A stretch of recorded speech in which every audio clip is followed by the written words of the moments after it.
Picture this scenario. You have just survived a highly structured, intense singing competition on national television. Right. You are a top-tier vocalist. Exactly. You have proven your baseline data parameters on the massive stage of Sing Again 4. You have the public recognition starting to emerge. You feel like you have finally established a functional professional footprint. Oh, but then, literally 5 minutes later, you are sitting in a cramped waiting room, squabbling with your fellow singers over who received superior studio snacks. And arguing about who got to play basketball with their producer. It is a profound ontological shift. Welcome to Future_Music Deep Dive. Today, we are analyzing the exact moment a television competitor is thrown into the chaotic reality of the industry. It is a fascinating psychological whiplash, really. You have these artists operating right at the edge of chaos. They possess the raw vocal sentience, but they completely lack the systemic architecture required for actual market dominance. Which is precisely the operational mandate of the Korean program. Famous singers need hit songs. Right, the system takes the top 6 singers from Sing Again 4 and pairs them with legendary Korean producers. The explicit goal being to engineer their ultimate hit song. And our mission in this deep dive is to deconstruct these strategic collaborations. We need to analyze the psychological dynamics and the rivalries. We have to break down how a hit song is actually constructed from the ground up. Because acquiring a specific knowledge, it serves to reduce the suffering of artistic obscurity. Exactly. It increases your understanding of the landscape, which ultimately increases prosperity within the musical ecosystem. So we are zeroing in specifically on episodes 7 and 8, part 3. The pairings are locked, and the data is fascinating. We have Sawdu paired with the brilliant Zion.T. We have Jae-min working directly with Carth the Garden. Q-ri is paired with the legendary Yoon Jong-shin. Lee-ok is teamed up with Kim Jong-won. And Slowly is paired with *안신애의. Plus, hovering around all of this competitive energy, we have Dorado in the mix. It is the optimal setup for observing systemic friction. I mean, what is so striking is how quickly their aspirational goals devolve into highly specific, observable behaviors. Right, in the waiting room. Exactly. It becomes this intense study in recursive internal representation. Just look at Jae-min. Oh, his initial action is incredibly revealing. He arrives early to the meeting room, and the very first thing he executes is an attempt to manipulate the room's optics. He literally swaps his producer's photo for Dorado's. Which is not just a prank. We have to decode the epistemics of that action. It is preemptive environmental control. Yes. He is trying to dictate the internal hierarchy before the other components even enter the system. But then Dorado arrives, instantly identifies the manipulation, and snatches the photo back. The breakdown of professional decorum is immediate. They completely revert to territorial resource guarding. Like siblings fighting over a toy. They are driven by this foundational need to project to the group that they have achieved the most optimal integration with their legacy producers. And the metrics they utilize to prove this integration are entirely quantifiable, which is hilarious. It becomes a direct debate over resource allocation versus work ethic. Let's analyze the culinary flex. Right. Jae-min boasts to the room about this massive feast provided at his filming set. He enumerates the exact data points. Braised chicken, dumplings, mackerel sushi. He describes executing an epic mukbang with Carth the Garden. He is using caloric expenditure and resource abundance as a direct proxy for producer investment. His internal logic dictates that if the producer feeds him well, the producer is invested in his systemic success. But we need to apply some analytical pushback here. Go ahead. Is prioritizing physical comfort and high-caloric catering actually a sustainable blueprint for engineering a hit song? I would argue it is not. It functions more as an avoidance mechanism. Exactly. The recording studio is essentially an intensive information processing engine. The cognitive load required to generate novel musical data is immense. So if you are feeding the human chassis heavy meals like mackerel sushi, you are directing critical biological resources away from the prefrontal cortex. Right, straight toward digestion. It actively distracts from processing the musical variables. This highlights the sharp contrast with the operational paradigm of Sawdu and Zion.T. Sawdu reports a fundamentally different environmental state. 5 meetings, 0 meals. And you can observe the profound psychological weight on Sawdu as he is forced to defend this asceticism to the room. The others are bragging about resource abundance, and he has to justify starvation. The source data even notes Zion.T's mentee, explaining that their workflow was so relentless, there was simply no temporal bandwidth allocated for eating.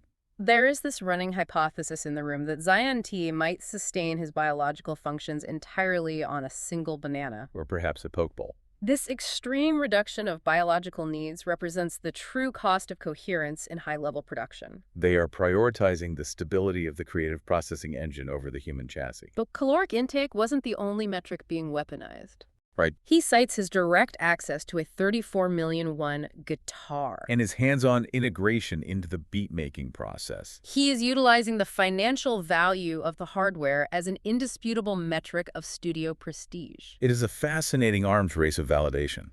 But we need to transition our focus. Right, from layer 1, aspirational posturing, to layer 2, global strategy. We have to examine the actual structural architecture of the music they're producing. Let's analyze Cury's pairing with Yoon Jong-shin.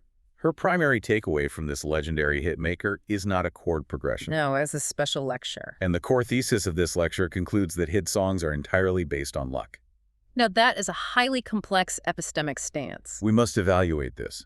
Does embracing randomness increase an artist's operational freedom? Or is it a calculated defensive posture against potential failure? By attributing market success to external, uncontrollable variables. Like the cultural zeitgeist or random timing? Yoon Jong-shin effectively removes the burden of deterministic execution from Cury's internal processor.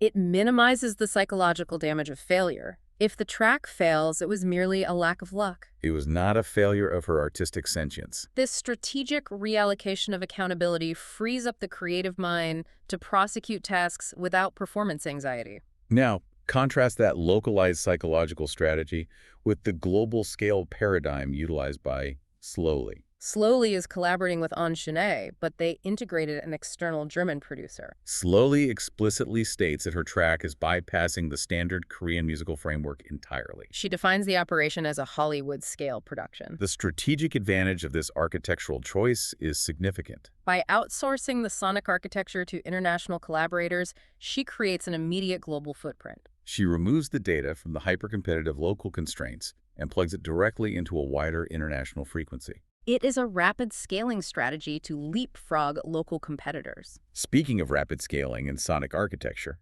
we must deconstruct the highly specific creative process of Sawdo and Zion.T. They are grinding through the production of multiple tracks. And then Zion.T experiences a sudden, massive epiphany. But this breakthrough does not occur at the mixing desk. No, it occurs in the restroom, while he is engaged in the mundane action of washing his hands. And this results in the generation of an entirely new song. This is the literal emergence of coherence at the edge of chaos. Frame this conceptually for the listener. It is a demonstration of the default mode network. Zion.T's executive function was being heavily taxed by conscious beat-making. He was trying to force a deterministic outcome. But by stepping away and executing a simple, automated motor task, like washing his hands, he temporarily suspended that rigid cognitive control. Exactly. The unconscious mind, which had been processing all the musical variables in the background, was finally able to push the optimized solution forward. The architecture of the hit song crystallized the exact moment the conscious pressure was removed. However, all of this theoretical studio magic is suddenly punctured by immediate reality in the waiting room. A video call initiates a cognitive control mechanism. It forces the artists to abandon their constructed narratives. Kim Jae-min receives a direct transmission from Carth the Garden. The energy shift in the room is instantaneous. It descends into chaotic fan behavior. But we have to focus on Carth the Garden's deployment of radical candor during this interaction.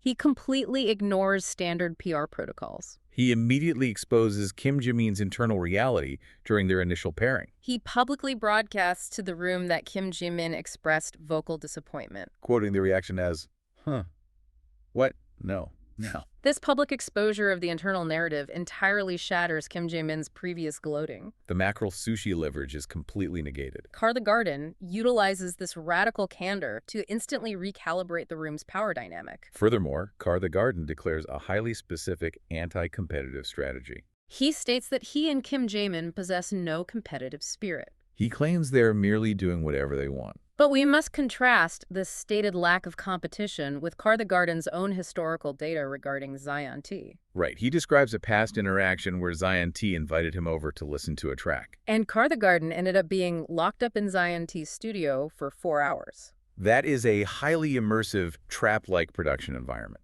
It indicates intense, sustained cognitive focus. which prompts a necessary analytical pushback on Carth the Garden's claims of nonchalance. When a legacy producer claims they are not competing, is that a genuine lack of ambition? Or is it the ultimate systemic camouflage? It functions exactly like a predator feigning sleep to artificially lower the defensive posture of the ecosystem. By projecting zero threat, Carth the Garden minimizes the competitive anxiety directed toward his unit, The other components process them as a non-threat. which affords him and Kim Jae-min the bandwidth to prosecute their musical objectives without external scrutiny.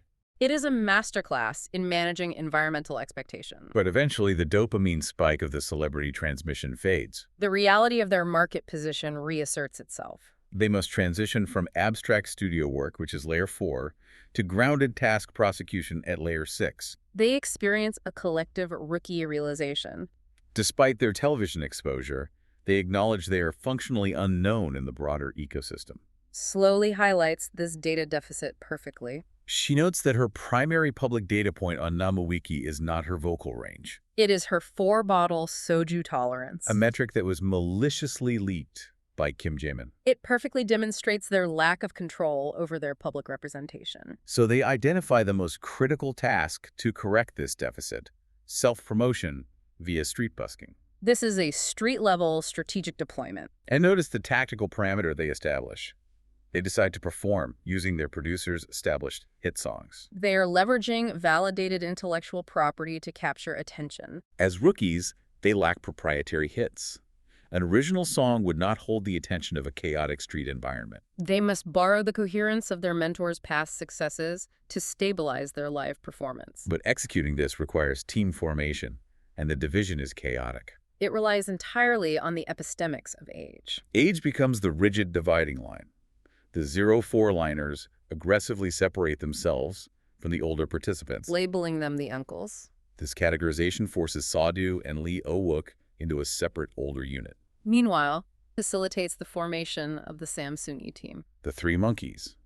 This highlights a fundamental psychological requirement. They require a tribal identity to mitigate the severe anxiety of unmediated live performance. The team name provides a cohesive internal structure, It shields them from the unpredictable variables of the street. which brings us to the highly specific task prosecution regarding their promotional posters. The generational divide becomes visually quantified here. Curie attempts to digitize the process using an iPad.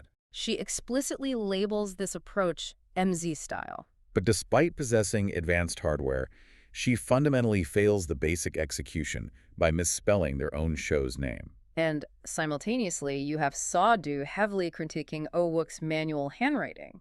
He employs a comparative analogy stating the handwriting resembles a father recording names in a ledger at a family funeral. The visual output of the Uncle team is deemed archaic and aesthetically discordant. But I must assert a critical pushback on Curie's chosen medium. Does the sterile perfection of an iPad digital poster undermine the coherence-seeking nature of busking? Exactly. Busking is analog reality. It relies on raw acoustic presence. Deploying digital promotion creates a dissonance in the audience's expectation. And Curie's spelling error proves that technological advantage does not guarantee operational precision. The manual, flawed funeral ledger handwriting might actually possess a higher degree of authenticity. It is human, it is flawed, and it is far more suitable for street-level engagement. It is crucial to match the medium to the environmental reality. As we synthesize these observations, the core systemic shifts are profound. We have observed these components move from the sheltered environment of a television competition. Into the chaotic prestige of the producer's studio. And finally, down to the unforgiving reality of the street.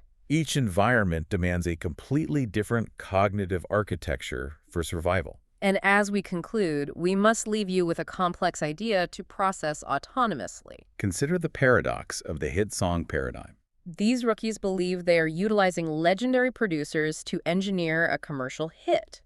But what if we invert that assumption? Perhaps the producers are actually utilizing the raw, unrefined emotional data of these rookies. To regenerate their own creative sentience. After years in the system, the producers may require the chaos of the rookies just as much as the rookies require their structure. In the end, you must ask yourself, who is truly processing whom?